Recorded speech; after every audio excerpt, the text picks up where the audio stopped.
Welcome into the DNVR Avalanche podcast presented by DraftKings Sportsbook. Use code DNVR and we sign up for a new account to get amazing odds boosts every single day. Rudo, Jesse, AJ, Megan coming to you live on this Thursday. Had a lot of requests to at least talk about this on the pod, or, it took some of us a while to even watch the thing, but Unrivaled, ESPN's documentary on the Avs Red Wings rivalry over mostly they really only covered the mid 90s. They didn't really go a whole lot deeper than that, but still considered one of, if not the greatest rivalries in sports when it was at its best.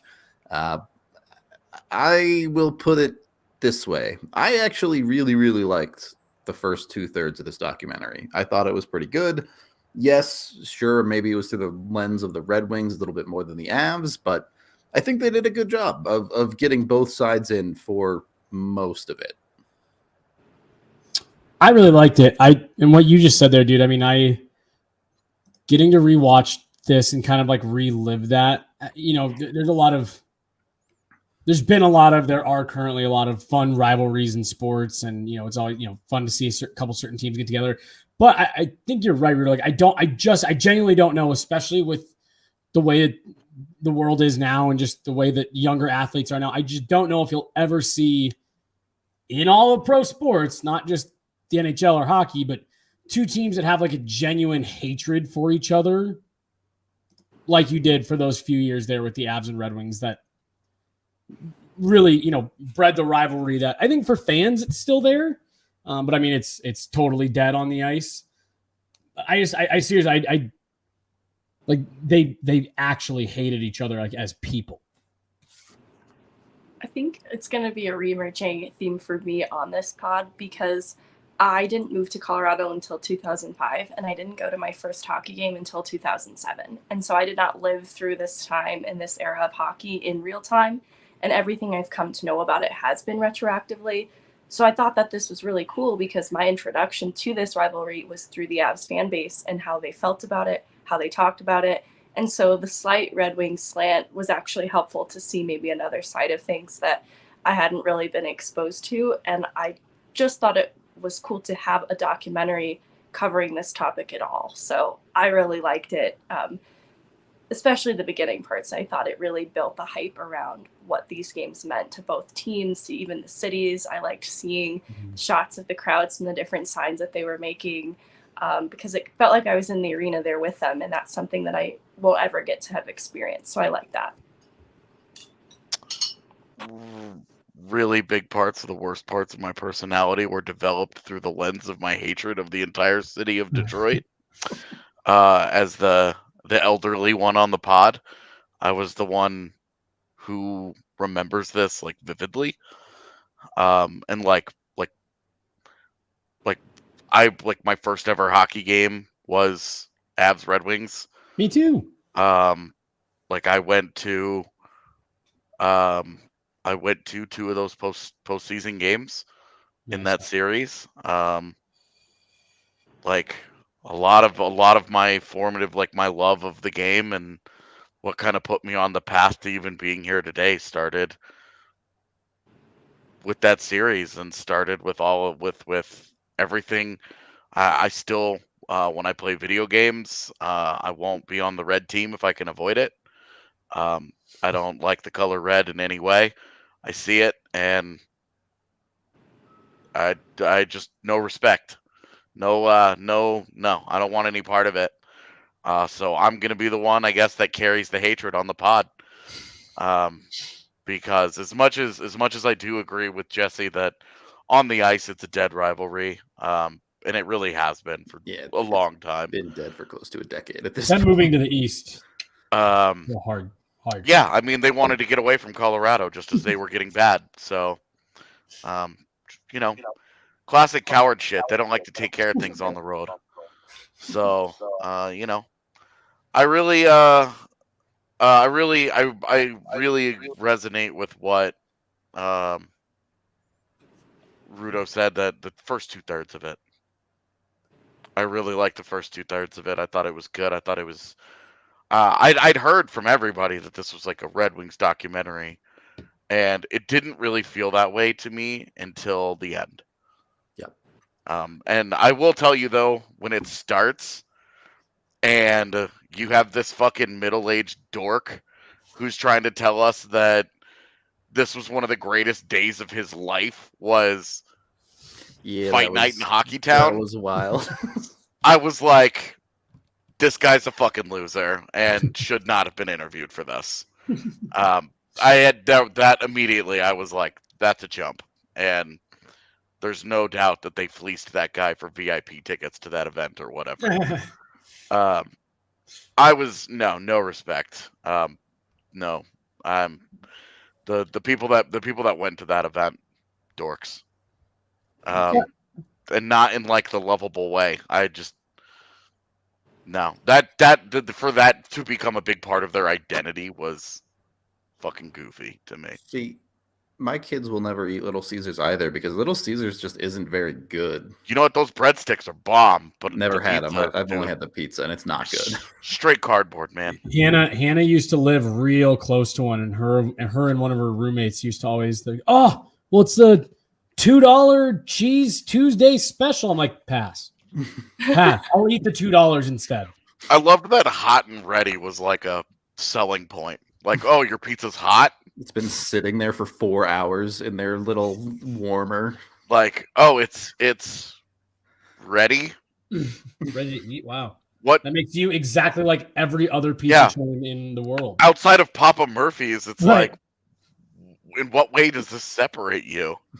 Which I actually do like Papa Murphy's. Sure, it's just the not older ready. I've gotten. It's just not ready. Or hot, I guess. Yeah. The anti-Little Caesars. Yeah. So I think one of the parts that I found most interesting on Detroit's side was how heavily, at least this documentary implied, that they were just completely in win now mode, and they had been for a couple of years leading into that. Obviously, I understand being the greatest regular season team arguably ever. There are some expectations there, but the frustration seemed like it had been something that was building in Detroit for years when they lost that series in '96 to Colorado. Yeah, Rudo, that was honestly, I'm with you. That was one of my bigger takeaways. Because again, like, I remember the rivalry, like AJ was saying, I'm a few years younger than AJ, so I don't remember it like as clearly. But yeah, my first ever hockey game was Avs Red Wings at McNichols. But so you remember the rivalry, and then especially for us, like you remember the Avs side and what all was going on. Yeah, man, I didn't know that the Red Wings were in the middle of this like brutal stretch of disappointment and failure and coming up short and postseason exit or second round exits when they shouldn't have.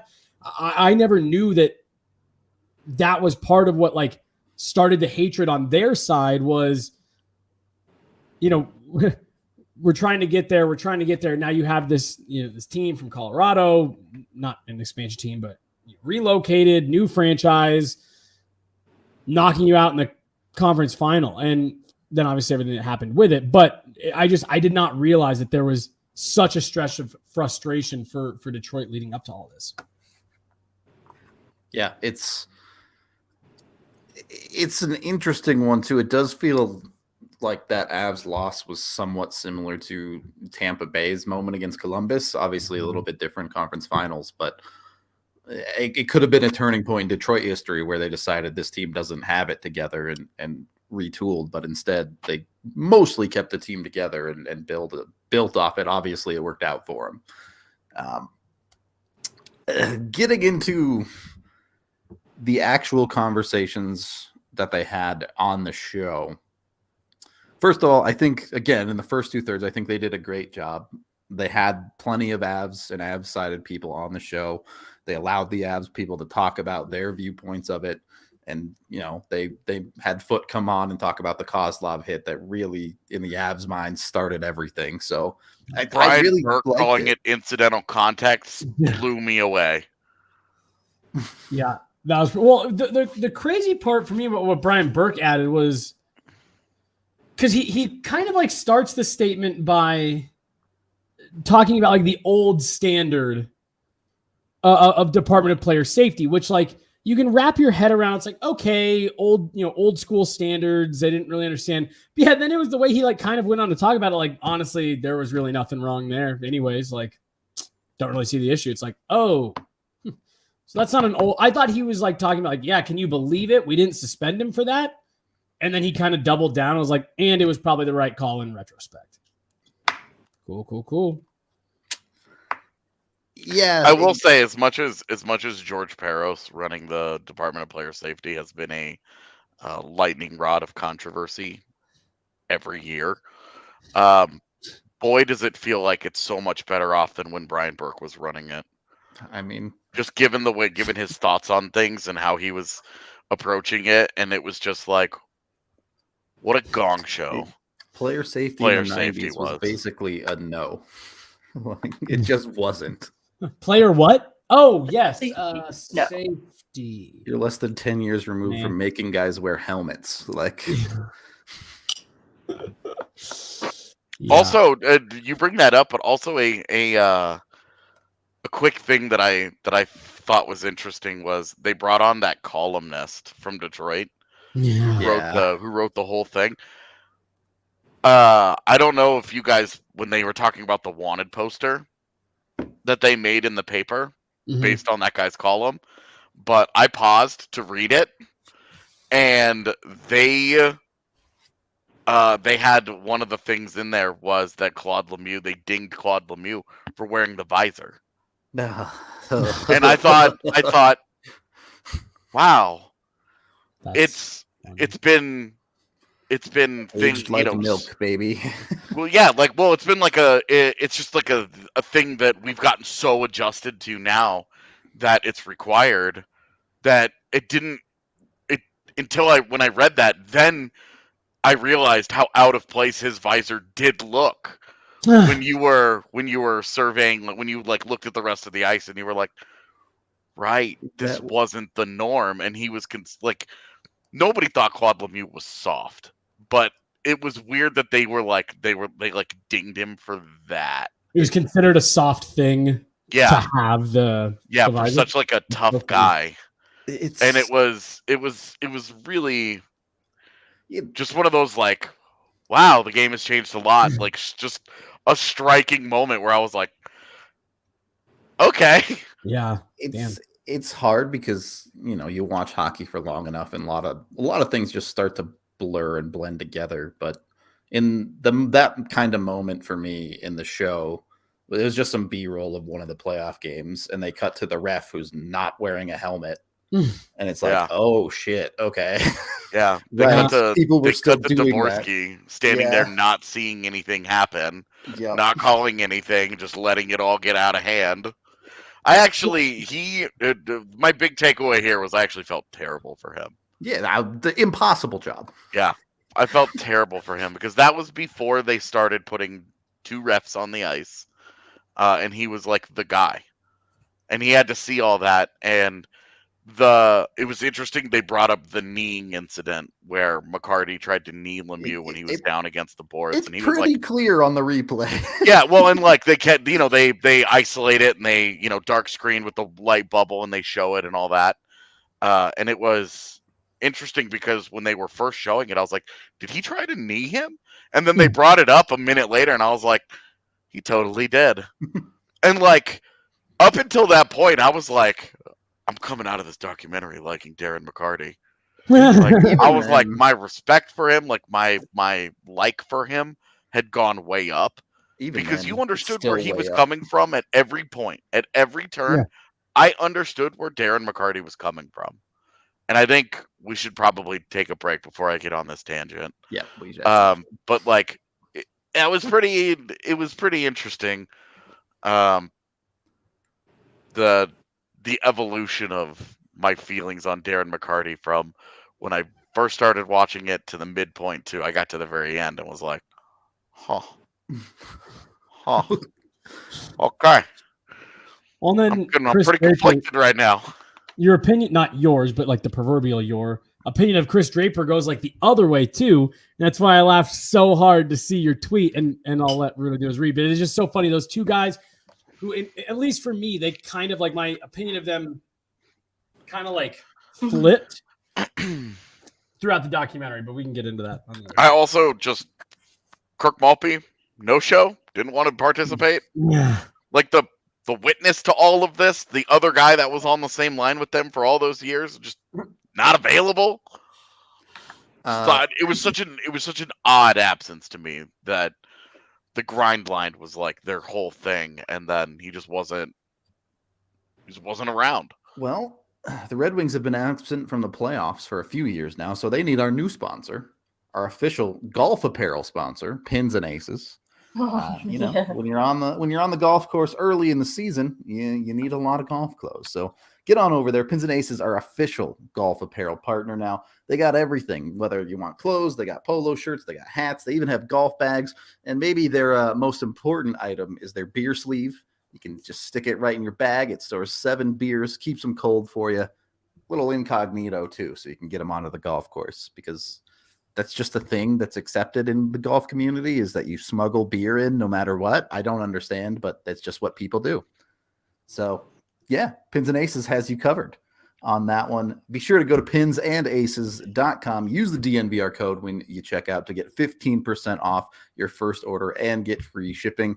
pinsandaces.com. Also brought to you by the amazing DraftKings Sportsbook.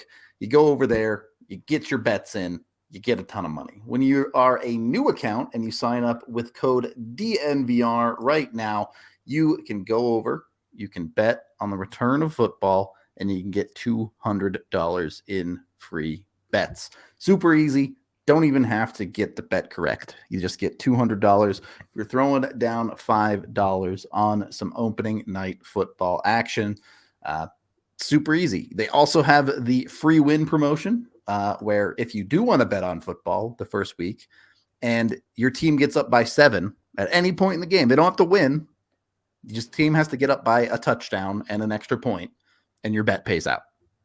So seems pretty easy to make some money right now at DraftKings. I'll just leave it at that. Jump over there. Go get the DraftKings Sportsbook app now. Use that DNVR code to get the $200 in free bets when you put a $5 bet on any football game. Again, the DNVR code must be 21 or older, Colorado only. Other terms, restrictions, and conditions apply. See DraftKings.com/sportsbook for details. Of course, if you have a gambling problem, call 1-800-522-4700. Okay, first, before we get into your tangents, I want to get Blaze, by the way. Blaze is sending me DMs talking shit. I want to get Megan's opinion on this first section, because you're a bit younger than us. So I'm assuming you don't really have the memories of it live, and this was more of an after the fact thing for you. So how did it come across to you? The whole thing? Mostly, I'm curious about how you felt about the back and forth between Lemieux and McCarty. I don't know if it's just the era and time that these two are captured now. Like, they're both kind of, they're not playing the game anymore. They don't really have a reason to continue carrying those emotions the way that they did when this was happening. And it felt, I don't know, I didn't know how to read, like, the hockey community is so tight-knit too that I expect that a lot of these players that were playing on these teams at this time had other connections to each other outside of these teams, and their paths would find themselves back to one another, and there were probably friendships that could be forged in that way. So I just got the I got the impression that it was a little bit for entertainment to make this relevant, but it didn't necessarily need it because it is already relevant, and the rivalry itself speaks for itself. But I don't know. I didn't really have any feelings about their relationship to one another. I don't know. You made a good point, and I do think the documentary does kind of show that with Shanahan, where he's like, yeah, me and Claude were always kind of cool. Well, he's like, right. I named my son after him. Yeah. Like, current NHLer Brendan Lemieux was named after Brendan Shanahan. So, like, cool. So, And then Shanahan skates by him, and Lemieux's like, "You're a loser. You've never won anything in your life. You're a bum."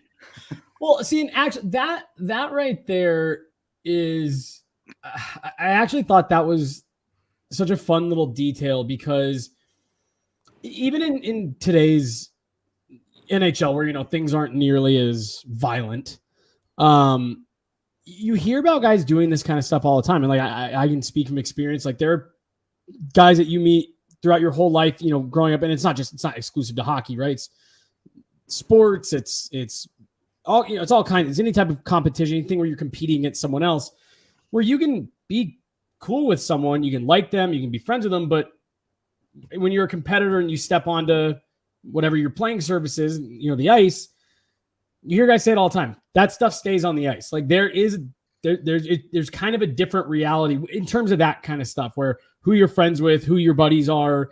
Again, you see it in the NHL, who your brother is. And I thought that little jab from Claude Lemieux to Brendan Shanahan, I thought that was awesome, because Brendan Shanahan's sitting there like, I didn't really tell anyone in the locker room that I'm actually kind of buddies with this guy. And then, he skates up to him on the ice. And that was basically Claude Lemieux kind of let him know, like, hey, we're buddies, but when we're out here, like, this is full on war and you're on the other side. I thought that was just such a cool little on the ice detail, because you don't hear that kind of stuff. I did Lemieux's like leave it on the ice, Mm-hmm. and then the whole bus incident, which we'd all known about, where he's walking by with his family and Scotty Bowman's talking shit. Right. And Claude's like, "Look, dude, I'm with my family here. Like, come on." Right. I thought that perspective was interesting, where Detroit felt like from the Detroit side, it just felt like anything was fair game to them. Where they were like, "Look, we hate your whole existence, and so we're all about this." But Lemieux was like, "Just leave it on the ice. Like, hey, I did this thing, and it deserves to be left on the ice. That's where this happens. That's where I'm a psycho, is on the ice. That's where we take this." And it felt like tons of respect for Scotty Bowman, but he came off a little small to me in the documentary. The way that he, the way that he was talking about some of those incidents, and the way that they were happy to extend the rivalry beyond the ice, because they felt slighted at every turn. Did that story there? Because I agree with you, AJ. I thought that part was really interesting. Again, especially hearing it from a guy like Claude Lemieux, who you have this kind of image of in your head of the way he was and the way he played. But leave it on the ice. Did that scene really struck a chord with me? Did it remind anybody else of any more recent events, or is it just me? You mean like the Bertuzzi stuff? No, there's a different part that reminded me of that. We'll get to it. Yes, but no. Yeah, Nazem Mark Crawford Kadri, losing his shit. the round 2 this year. The police escorts and stuff. Yeah. Right. Yeah. Right. The death threats and police outside of his hotel room. And again, obviously, this one with Kadri was even more ridiculous, because anybody with eyes can tell that it was, accidental, bad collision, bad injury, all that stuff. But it reminded me of that, where, Claude Lemieux was saying, like, hey, look, like you said, AJ, I did this thing. I'm going to go back. I'll be back out there. Like, I'll own up to it. What are you doing? Especially when you're I'm walking to my car with my family, and Scotty Bowman's getting off the bus, and, all this stuff. And again, the police escorts to the arena when they finally go back on what ended up being, the fight night or whatever you want to call it. And I was sitting there thinking about that. I was like, man, that really is something where it's like, it stays on the ice. Fans should be into it. If fans are out there as the bus is pulling in with signs and yelling stuff and jeering and all that stuff, cool. Be a fan, be passionate. When it crosses the line to, you needing police escorts and, extra security as you're coming in the building and all that stuff, then it's like, okay, what are we doing here? And then, the Bertuzzi stuff also ties in, because like, that's one of those things where it's like, that happened to take place on the ice. Where, well, but like where it felt where it reminded me of the Bertuzzi incident is the anger that was held for such a long time off the ice. And then like this insistence and this obsession with like getting it right, getting even and doing it on their terms, and getting what they want. And then when they got it, it wasn't enough. We haven't even gotten into it because I don't even know where to start with this guy. But even at the end of the documentary ends with Chris Draper saying he hasn't forgiven him. So there are two things I wanted to mention on the Bertuzzi part. First, an insane premonition by Chris Draper in the interviews after his injury, where he goes out and talks to the media. What's it going to take? Somebody breaking somebody's neck? Yeah. Weirdly, knowing after the fact, weirdly accurate to the Bertuzzi situation. Yeah. And then number two, how in the world does the Detroit Red Wings justify acquiring that guy down the line? Right. Just absurd to me. I actually stand full conspiracy. I really do think that was a last ditch kind of rivalry thing, like a last little dig. Because like Todd Bertuzzi's career was way on the wind down at that point. He was coming off of the Steve Moore incident. I guess I shouldn't say way on the wind down. He played for quite a few years after that. But I think there were a lot of teams that were kind of afraid to touch him. And like I said, full conspiracy theory mode. I've always thought that the Red Wings did that as a little jab.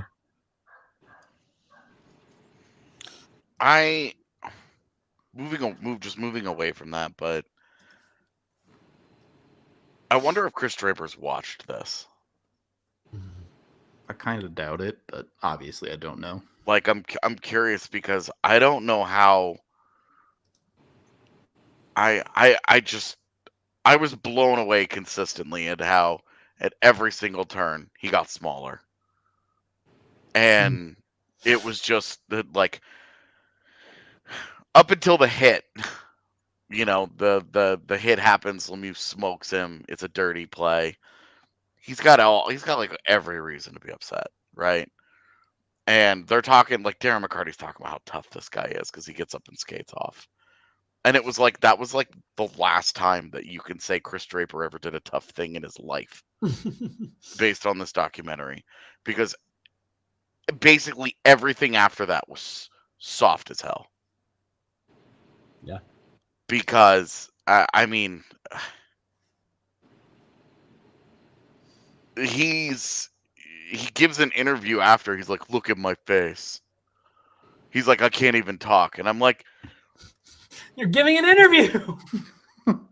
You are on camera. You just said I can't even talk out loud." I thought that part was funny too. That made me laugh. I'm like my brain, like the top of my brain is starting to like lift off from the rest of my body as he's talking.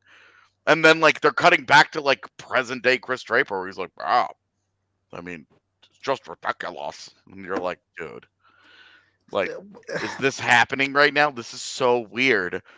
And at every turn after that, and I think the nail in the coffin here is the audio on the ice the next year when they're on the ice in Denver, and Lemieux is there, and he says, "Do you want to settle it? You can settle it right now." Yeah. He said, "Do you want to settle it? Do you want to settle it?" And he doesn't make a move. You're so obsessed with this. He hasn't apologized. You're going to take justice into your own hands. You're going to do all this shit, right? Like all this talk, this obsession that the organization had with getting him back. Do you want to settle it? And he doesn't do it. He doesn't even try. Doesn't even make an attempt at it. And credit to the documentary for getting that right. I was fully expecting them to skip over the game in Colorado, and they didn't. They had the Avs interviews. They talked about it. I thought McCarty's excuses were a bit They have flimsy. last change? Yeah. Soft. Yeah, that one made me... Charmin ass soft. Are you kidding me? They have last change, so we couldn't handle our business. We had to wait until we were on home ice, and even then they didn't do anything. It took Larionov sparring with Forsberg for that to happen. And then when it happened, McCarty just clocks him right in the face. He jacks him right in the face. And they cut to him, and he's like, I stared him straight in his eyes. Like, that made him, like, more of a man. Like, and he's like, I just socked him right in the face. And he's like, that's called a cold cock. Like, it was like this epic mic drop of a moment for him. Yeah. Yeah, and you're like, okay, so like, you punched a man in the face. He hasn't agreed to fight you. He just skated in your vicinity, and you punched him in the face. Like really tough guy shit here. And then everybody's like, oh, he turtled.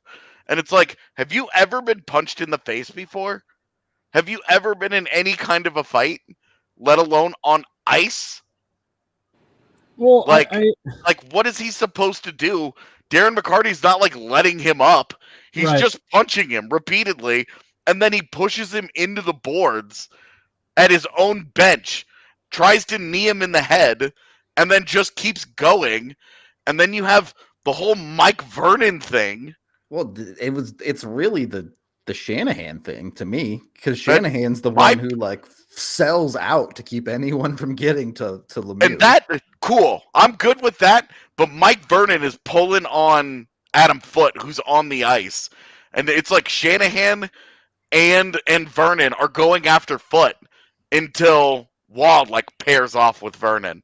And I'm like, Mike, they're like talking about what a nice guy Mike Vernon is, and it's like the nice guys are always the fucking ones that'll get you in the back with a knife in a fight like that.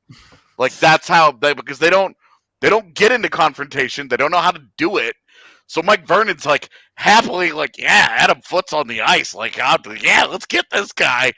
And then Patrick Waugh shows up and kicks the shit out of him, and he ends the fight because he reaches down while being punched, reaches down and picks up the leg so that he can tackle him and be on top and be like, I won that fight. Like, bro, you just got the shit kicked out of you. And the whole thing blew my mind. They skip over they don't do it in Denver. They don't even do it off the opening face-off. They get several minutes into the game, wait for another incident to happen, and then just start going at it. And it was just like all of this. Like, if you're a Red Wings fan, how is this a thing that you're proud of? How is it that guy from the beginning of the documentary made that one of his life memories? Like, what the fuck? How do people watch this and think, those are my guys? Like, how did you guys feel it? Because how'd you guys feel about it? Because all it did was just make me mad. Because I was like, all of you are cowards. All of you are cowards. I definitely think there was some cowardice there in waiting to go back home, but I did really appreciate Darren McCarty's viewpoint on it after the fact, where he talks about his role on the team and what his job is, and that part of it I totally understood, especially given what 90s hockey was, and those type of players were on every team. So I look, even with some of the stuff that AJ, I know you're going to say retracted of your opinion of McCarty, I came out of this thinking McCarty's a pretty cool dude, to be honest with you. Like, my respect for him went way up in this, and especially knowing, like, especially seeing, like, hey, he's doing a lot better in life, because, like, my hatred of him my entire life meant that I, like, reveled in him having struggles in life. I was like, good. That guy's scum. He deserves it. And that was me being big, mad, and petty, and not a very nice person. And seeing that he has like gotten through that and on the other side, I'll agree with you. I actually really enjoyed his perspective throughout, especially when it was obvious that Chris Draper wasn't about to handle anything himself. That Chris Draper was too much of a coward to handle a single McCarty thing. Was just the dude that stepped up. Yeah. Yeah. He was the one willing and said, I got your back. I'm going to take care of it. And for some reason, Chris Draper never felt the need to actually do it himself. He never felt the need to be the guy to answer for the crime that he was so upset about. He was talking about suing Claude Lemieux. Oh, well, we're going to try and keep it on the ice, Oh, yeah. If he had just apologized, you're talking about suing him. You're crying about it in every interview that you're giving. They kept cutting to him giving interviews back then. And the guy is just melting down emotionally like I am right now. And it was just like it was so frustrating to watch that he just gets this platform to be the biggest bitch and let his teammates answer for him at every turn. And watching him skate around with the cup made me fucking physically sick. Because you watch this nothing garbage ass hockey player who couldn't even, in all of this talk about toughness, stand on the shoulders of Hall of Fame players and get to bask in glory like he was anything. It was just an embarrassment. Everything to do with Chris Draper in the documentary was a fucking embarrassment. Manitoba should not be claiming him as one of their sons. They should not claim him. Detroit shouldn't claim him. It was all embarrassing. All of it was reductive and cowardly bullshit. Well, the doc did a really good job of contrasting that, because they showed fight night and then they showed, hey, next game, Claude's like, yo, you want to fight off the opening face-off? Let's go. Yeah. Willing to throw hands, unlike Draper.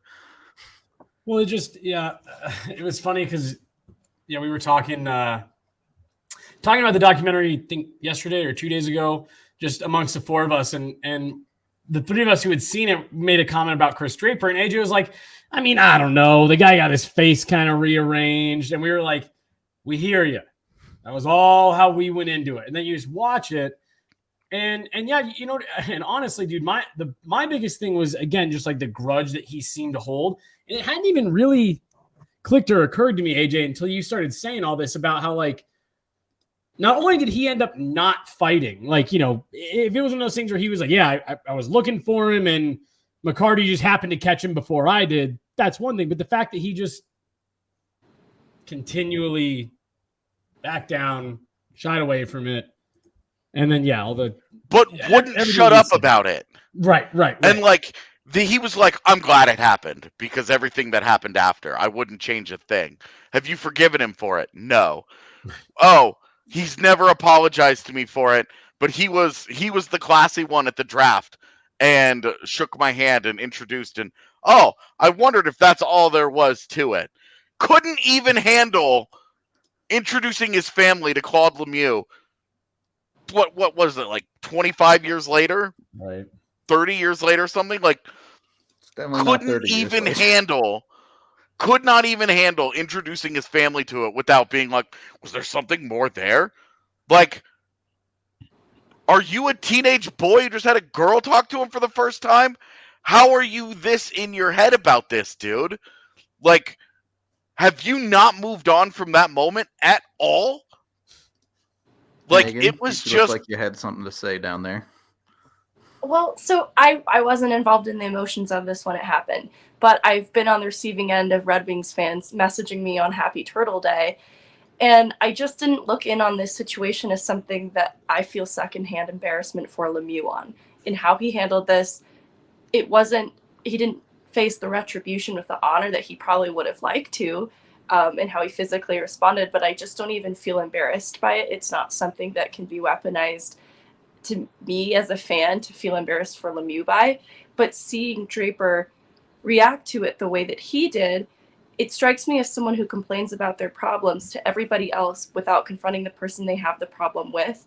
If he wanted an apology, I don't understand why he wouldn't go to Lemieux himself and just ask. And if he wanted to physically answer for it, there are options on the ice available to him too.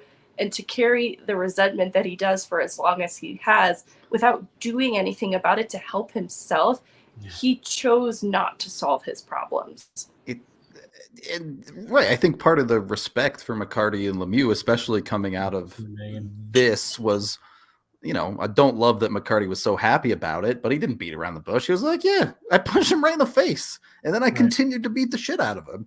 And Lemieux was like, yeah, man, he knocked me over. He crushed me with the punch and I turtled, because what else do you do in that situation? He said he was like, look, all the off ice stuff didn't prepare me for the on ice stuff.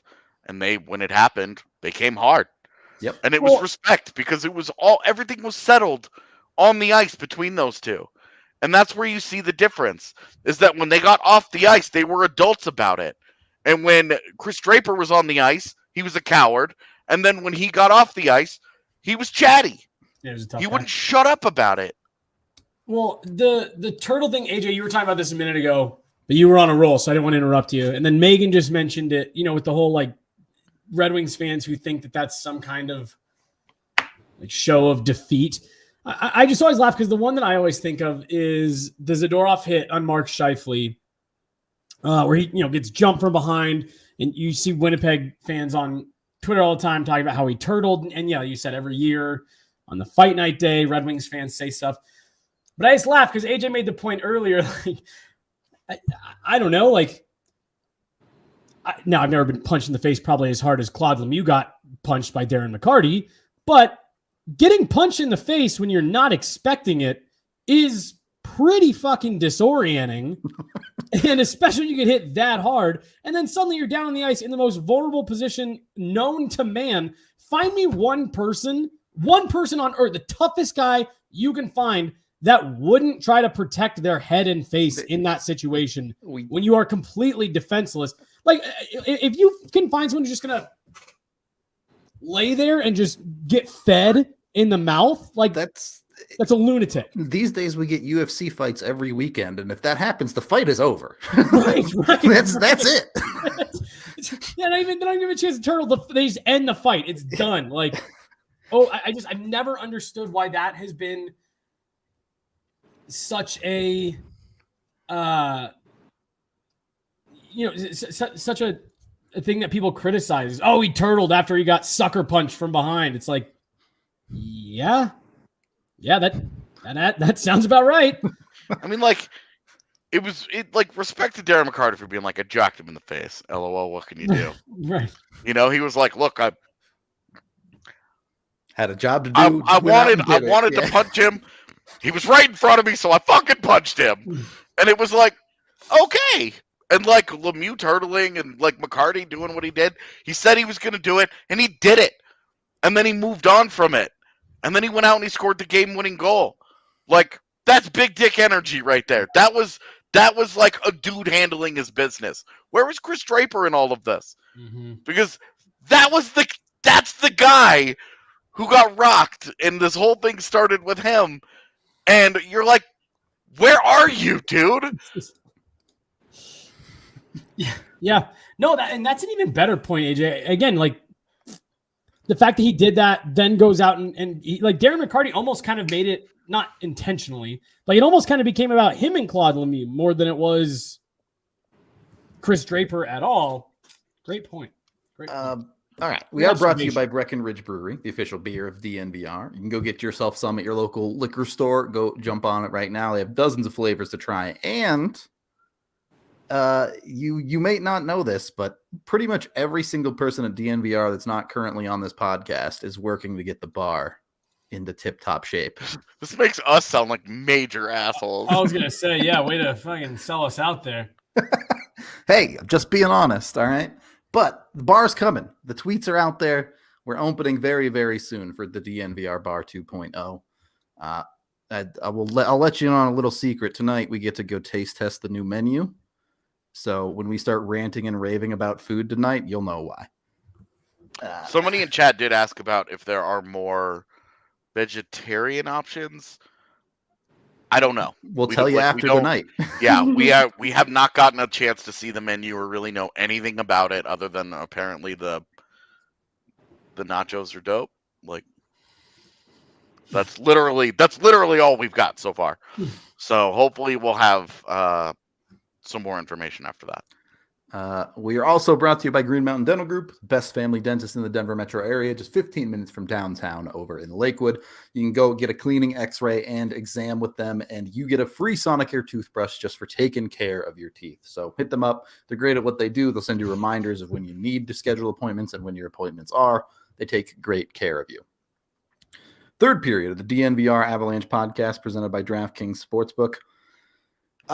So I'm going to throw a concept out there because I love the first 2/3 of this documentary, and the last third of it could have been very good if this was a miniseries. If this was like an 8-episode miniseries and they dedicated one episode to the whole Konstantinov thing, I think it would have been fine. But throwing it into this 2-hour documentary, it just was out of place. And I get it. Konstantinov is a big story here from the Red Wings side. It definitely was worth mentioning. It's definitely worth talking about. It's also, a tragedy to every sense of the imagination.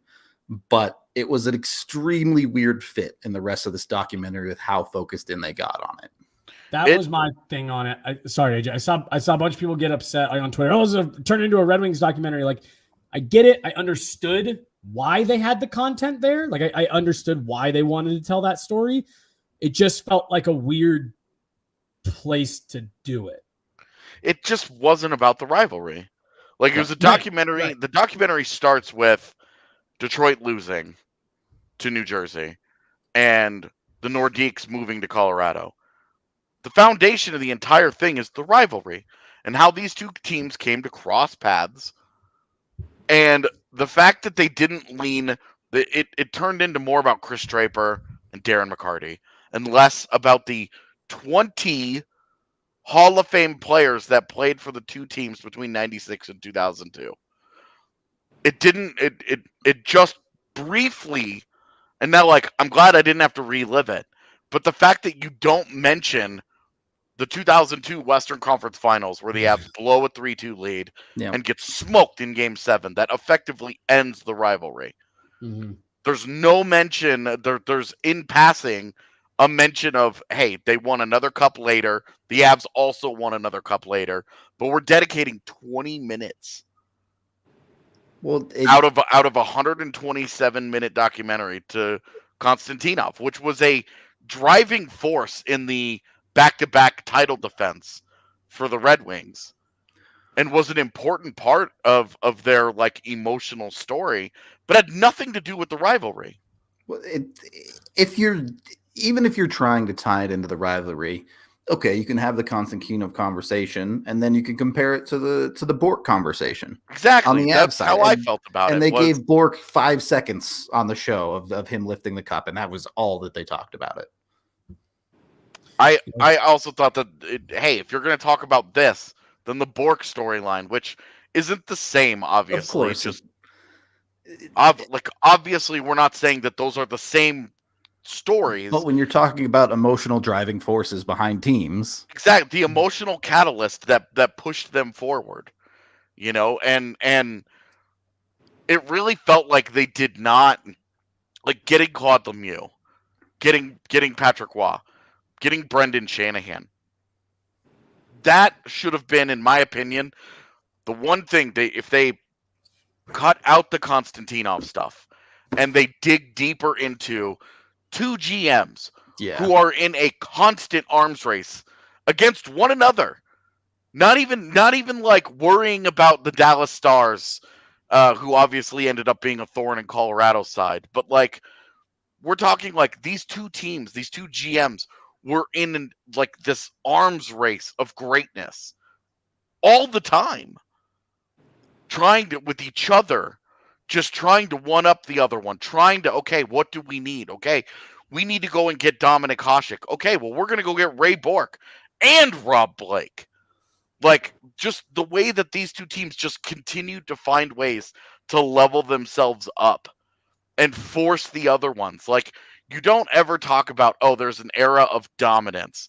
Well, who was the other team? What was the other one? No, this was part of the rivalry. Was the high end of it was so high, and they focused on fight night. Everything in that documentary was built around the Draper hit and then fight night. But really, it was so much more than that.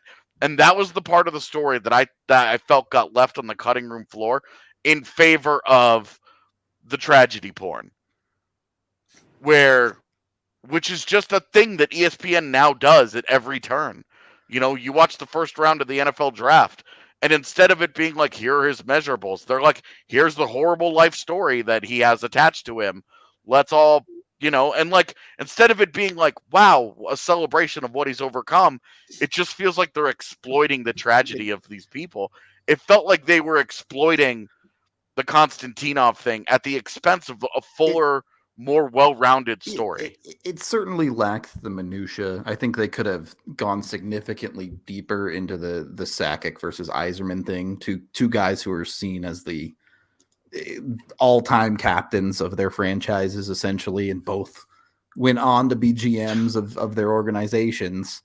Did you know that Sergei Fedorov's main contribution to back-to-back Stanley Cups was being like the first guy to talk to Konstantinov on the ice after the second cup? Because that's how the documentary played it out to be. Yeah. Didn't mention him at all. Didn't bring him up. No. And like, that's the part of that I felt let down in, is that this arms race, it was the arms race of all arms race. Like, not even Yankees Red Sox could compare to this thing. Because you were talking about 20 Hall of Famers passed through 2 franchises who combined to win 5 Stanley Cups in 7 years. And they had to constantly go through each other to make it happen.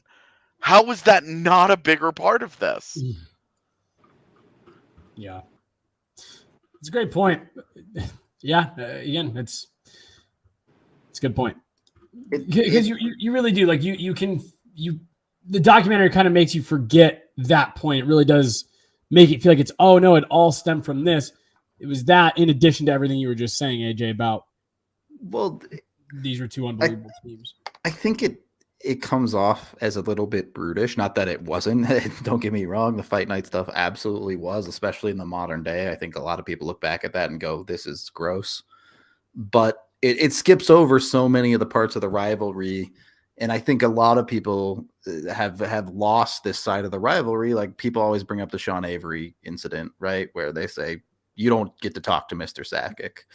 Mm-hmm. Don't get it twisted. There was, at the highest levels of these teams, there was a ton of respect for each other. Yeah. I mean, there is, again, that's in my opinion, part of what made the rivalry so good was that they hated each other because of they knew that was their equal. That was the big bad that each team had to slay. So the rivalry stemmed from, again, in my opinion, exactly that. Like, they both knew how good each other was. They both knew, they both had a ton of respect, and it all goes together. I was glad that they gave some special attention to Patrick Waugh too, and how he came to Colorado and how he was kind of a unique player. It's one of those things, like, if they had done a little bit more of this and paying attention to players like Waugh, who's a Hall of Fame goaltender, it probably would have rounded it out a little bit better, especially seeing the special attention paid to Konstantinov at the end. Mm-hmm. Yeah. Yep. On the whole, I do thought there were some interesting moments too. I see Koga talking about how him saying Yzerman did have that reputation of not being able to get over the hump. Right. Like, they could have had even just a 3-minute conversation about the fact that guy was this close to getting dealt for Alexei Yashin. Yeah. Well, and so the thing is, like, again, this should have been a miniseries. It felt like they started to touch on that. They showed, the Yzerman goal against Gretzky and against the Blues rather. And they showed some of those moments where it's like, if you already know what they're talking about, you kind of can see what they're getting at, but they don't do a very good job of just coming right out and getting into these topics. Well, they glossed over the fact that team won 62 games in the regular season and then had to play through 4 different elimination games in the playoffs. Yep. Like by the time they got to the Avs series, they were out of gas. And they did not touch on that at all. Like they were like, oh, they won 62 games, but the Avs were better.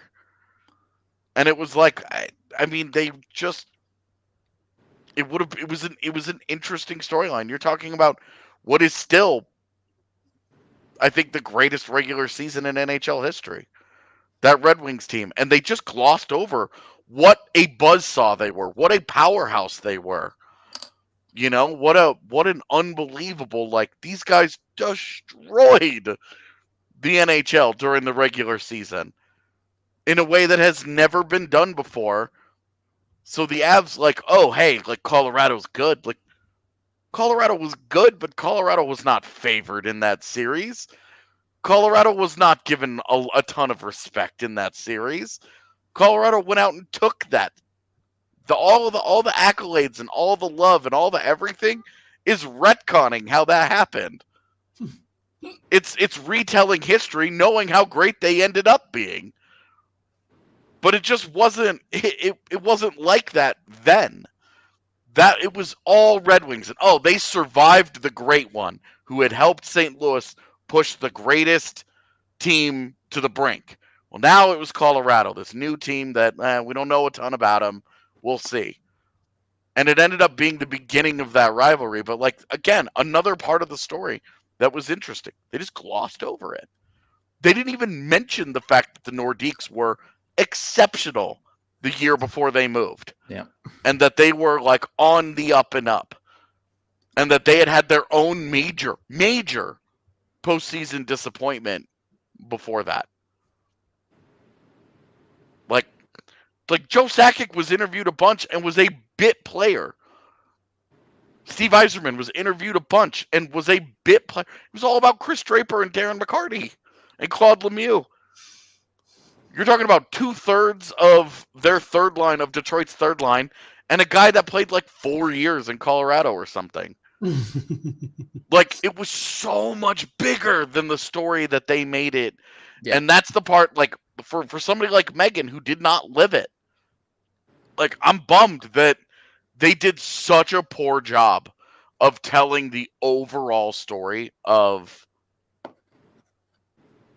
all of it, the whole thing, the whole overarching, the rivalry, and all the great players. And the chat has a good point. Sakic signing an offer sheet with the Rangers. Yeah. Like, how close this rivalry came to not happening. You know, like, how close it came to getting broken up, and how all of these guys who were full of all this potential built their legacies through the heart of this rivalry. Well, and again, my thing, because I really did. I enjoyed the documentary. I always like stuff like this that gives you a deeper look. But I agree fully with what you said, AJ. And to me, I keep going back to something Rudo said a minute ago, and I was eventually going to make this point if no one else did. I was actually disappointed by this fact before I even watched it, just given the way that ESPN has done some stuff in recent years. And then after watching, I was even more. This should have been a series, at least 2-3 parts. Because I mean, you really could have gotten into the full scope of it by making it a one part. Like you said, AJ, you had to leave stuff on the editing room floor, and it's so much fun, awesome detail that could have made for such a great, month-long event, 3-4 part series, and you could have really gotten a full scope for it. I feel like they tried to shrink what was such an amazing rivalry with so much history and so many layers, and they shrunk it down to 2 hours. And we were all laughing before this, like 2 hours is a long ass documentary to sit through. Yes. I wish they would have, and someone just put in the chat, like Last Dance, when they first announced it, that's what I thought this was kind of going to be like. That first teaser, I thought this was going to be a multi-part, kind of like The Last Dance with Michael Jordan. I wish they would have done that because there was so much more story to tell. Ultimate missed opportunity, because they could have aired it in parts during Colorado's fucking cup run. Yep. Could have started it in the Western Conference final and run it through the final. Even like not knowing, like obviously it's easy to say now because we're like, oh, we won the cup, like using today's information to make decisions 5 months ago. But like, it wasn't hard to be like, this could be a pretty cool opportunity for us to do a little double dip here. Right. And it really, like, a 1 hour episode around Draper, McCarty, the hit, fight night would have been like that 40-minute to an hour segment in the middle of this documentary that was all about just that. It's one perfect episode. Would have been a great episode, a standalone episode. And they could have gotten into the WA goalie fights, all of them, and then the one that wasn't because Dominic Hasek can't skate. Like, they could have gotten into more of that. They could have gotten into the Yzerman Sakic stuff. Like, it was good. It was, but it could have been great. Really solid for, I would say, an hour and a half. Maybe even an hour and 40 minutes. And then they lost the plot being generous. Yeah. And then they totally lose the thread. And I think it's set up for failure when they decided to do it strictly through the eyes of that night, that the anniversary night, and that event that was held in Detroit. All of that right away puts you on a Detroit foot. And it feels like immediate bias going into it. The fact that Claude Lemieux agreed to do it, like, is great. But they finished the documentary with Claude Lemieux is Mo Sider's agent, and now he's going to be the guy trying to help Detroit win cups. Like, not really. I was going to say, I also thought that was kind of a funny leap from Darren McCarty. Now he's actively trying to help the Red Wings win a cup. It's like, he's trying to get paid. Yeah, he's trying to get Mo Sider $12 million because he gets 2% of it, dude. Can't wait for him to take the blame when Mo's like, yeah, I want 10 million. Sorry. Yeah, I did laugh at that. I was like, well, technically, I guess if you really want to make that argument, I guess that's what he's doing. Yeah. So, it was good.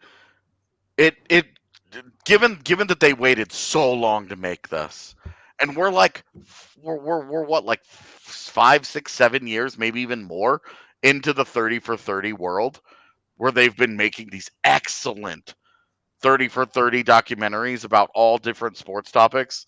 I listened to like 6 of these episodes on my drive back from Canada. So they're fresh in my mind. And genuinely feels like they just blew it with this. Like, it was good, and it could have been so much better. Yep. And now we did an entire episode about it. Any other thoughts? August, baby. I guess September. Hey, September 1st. September 1st. Everybody. Do you think Gabriel Landeskog could get the Avs into the Cheesecake Factory right away? Yes. Yes. I did love Peter McNabb's, like, after the parade. He was like, I bet they could have gotten in then. Dude, I bet with Gabe's looks, he could have got them in the Cheesecake Factory before he was even an Av. All right? I mean, do you remember when he was drafted? He was really young. He was a baby. Yeah, and like, you think he could have gone? He didn't really have the flow back then. It was more of a straighter cut. How old was he when that Swedish Chef gift came out? I guess he was probably like 19 or 20, so he'd probably been on the team for a few years. Yeah, but at that point, he's getting into anywhere he wants. Yeah. Yep. That was a great little tidbit, and it was, I just, more things are popping into my head that they could have talked about that I thought would have been interesting. It should have been an 8-episode miniseries. I'm telling you. I mean, I don't know about 8. I was thinking like 4. Yeah, see, I think 4 would be perfect. So I think you could have done a better job. Look, you have like 52-part series once every week of the year. Look, you have the whole fight night thing. You could have an episode about Konstantinov. You could have an episode about the Avs in 2001. You could have episodes about Detroit going on to succeed while the Avs struggled with their super team. And then you get into the mid 2000s where you're talking about guys starting to retire and the rivalry continuing on despite some changing of the guard. Well, and like the way that the lockout like ruined the Avalanche in particular. Yep. And effectively, you know, we didn't know it at the time, but effectively ended that era of them being a cup contender. Yep. And then could have talked about the Korea Solani team that didn't work out. Yeah, they have super team there, and then you get to what was it, 2008 or 2009, where Detroit just put the Avs down for good, and that was kind of the end of the rivalry. When Johan Franzen ended it for good. Yeah. Because everybody on the Avs had some horrible flu at the same time. Bro, sorry, I forgot my camera's not. I've talked about him before, and Johan Franzen. Just that is one of my more. We talked a couple weeks ago about like most hated fan bases, and we were all saying like, we don't really have one. I judge it based off your etiquette in the arena. Yo, dude, Johan Franzen is one of my like. Growing up, I couldn't stand him. I could not stand him. I think he set an NHL record or tied an NHL record for goals in a 4-game series. I'm sure he did. Bro, it was one of his last years, really near the end of his career, because he took the hard dip there near the end, which happens to a lot of guys. And he had a year where I swear, and I'm misremembering, I'm misquoting these numbers like crazy, but it was something to the effect of like he had 8 goals on the year, and 6 of them came against the Avs in like 2 games or something like that.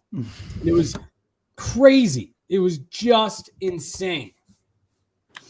He was terrible, and yet still was able to just torch the Avs whenever he wanted.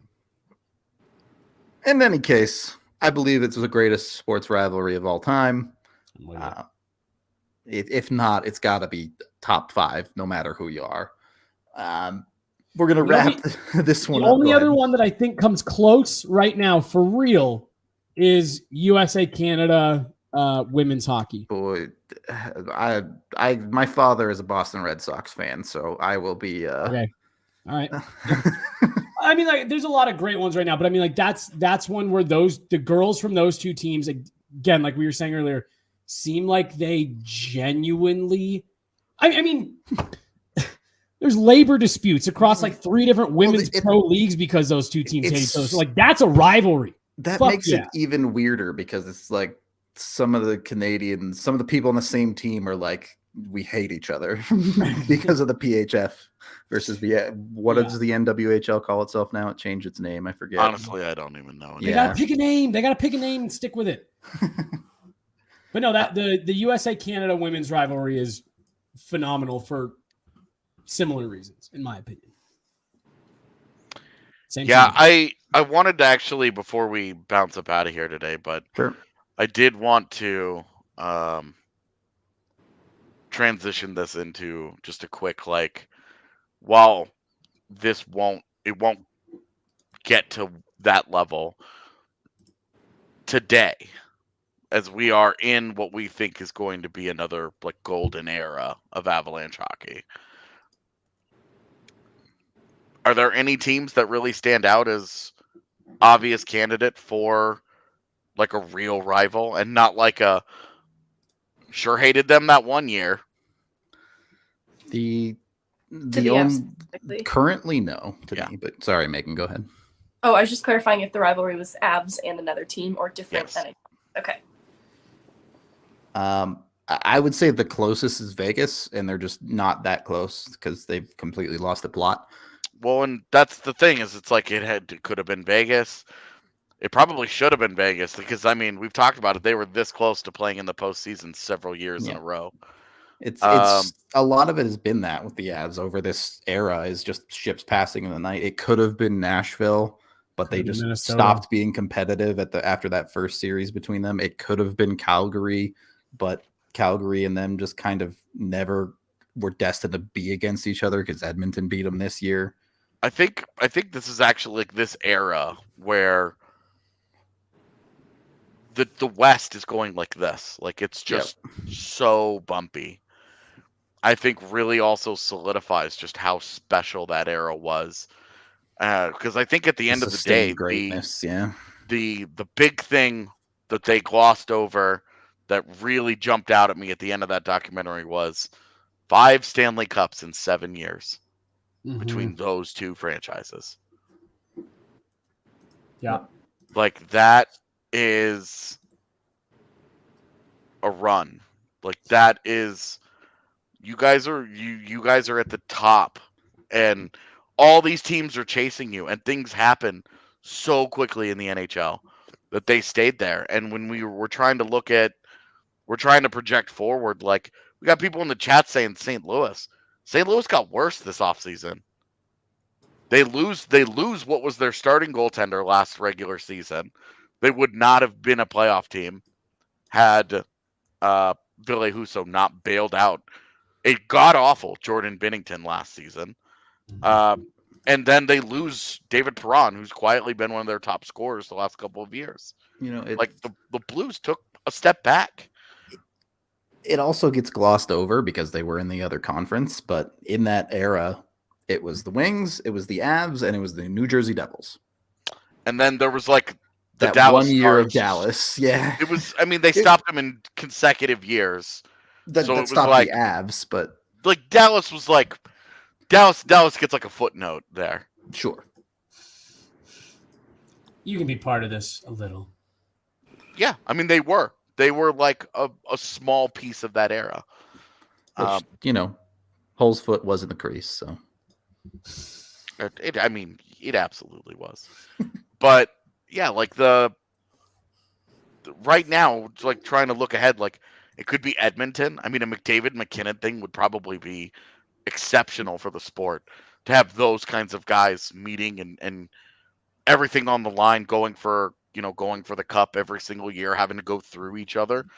That level of talent might be the kind of, like, the bloodshed won't be there, I don't think. It can't be in the modern But NHL. I mean, you could talk yourself into a little bit of heat. Makar, sure. McKinnon, McDavid, Draisaitl, and then all the really good players surrounding them, Rantanen, Taves, Byram, those guys, Darnell Nurse. Like, you can talk yourself into that being another rivalry of, like, kind of like a Crosby Ovechkin. I'm pulling for the Arizona bandwagon. All right, Matthews, come to Arizona.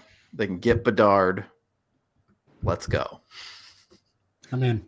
I'm here for the young upstart Arizona versus the Avalanche, who at that point will be okay. So what established? What do the Avs do in the 3 years until the Coyotes are good in 2025? Become a dynasty. Okay, so Arizona gets to, like, come in at the end of that and be like, we're here. Yeah, and then the Avs can slap them down. I mean, okay, I'll allow it. Okay. Any other thoughts before we get out of here? I'm good. Good. All right. We appreciate all y'all hanging out with us. We did it. You can stop telling us to go watch Unrivaled now. One of the most requested things I've been getting over the past couple of months. But we appreciate all of y'all. We will be back tomorrow with a fun show, so we hope to see you there. But yeah, hope y'all enjoyed this one, and we will talk to you on the next one.